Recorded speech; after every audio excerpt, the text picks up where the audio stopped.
PT Kereta Api Indonesia (KAI) bersama KAI Komuter mulai hari ini akan menggelar tes antigen acak kepada pengguna setia KRL seiring dengan melonjaknya kasus positif COVID-19. Tes antigen acak ini akan diberlakukan selama 1 pekan ke depan di 6 stasiun, yakni Stasiun Manggarai, Tanah Abang, Bogor, Bekasi, Cikarang, dan Tangerang.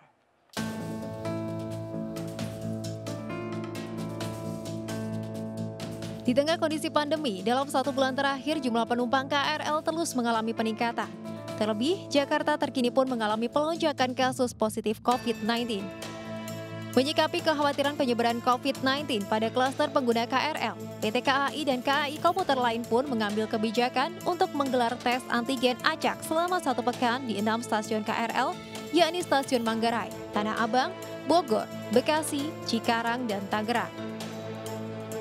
Ke-6 stasiun tersebut dipilih karena merupakan stasiun dengan jumlah pengguna KRL tertinggi.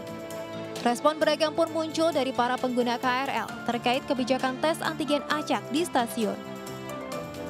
Sangat setuju, karena sampai saat ini ya banyak orang-orang itu belum menyadari terhadap kesehatan diri sendiri, terutama harus dari diri sendiri. Nah, menurut saya sih bagus, tapi kemungkinan besarnya gimana? Apakah itu nanti menimbulkan kayak gimana ya?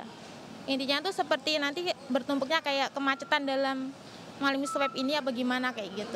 Menurut saya ada positifnya, ada negatifnya. Kalau yang positifnya itu kemungkinan kita bisa tahu mana yang negatif, mana yang tidak. Dan kalau negatifnya itu memperlambat waktu untuk Yang setiap ini jadi pengguna. perhatian. Kalau swab acak itu, kalau saya bilang sih nggak terlalu efektif juga ya. Karena memang namanya orang sekarang yang kena positif itu kan lebih banyak OTG tanpa gejala ya kan.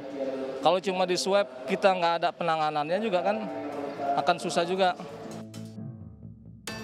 Tes antigen akan dilakukan sebelum pengguna KRL membeli tiket atau masuk gate. Jika hasilnya negatif, pengguna KRL dipersilakan melanjutkan perjalanan. Namun jika positif, maka dipersilakan mengikuti saran Satgas COVID-19 setempat. Layanan KRL Jabodetabek sendiri tetap akan beroperasi dengan 994 perjalanan dan beroperasi mulai pukul 4 pagi hingga pukul 10 malam. Dari Jakarta, Salsabila Syaira, Enggar Bagus, Freddy Budiman, iNews melaporkan.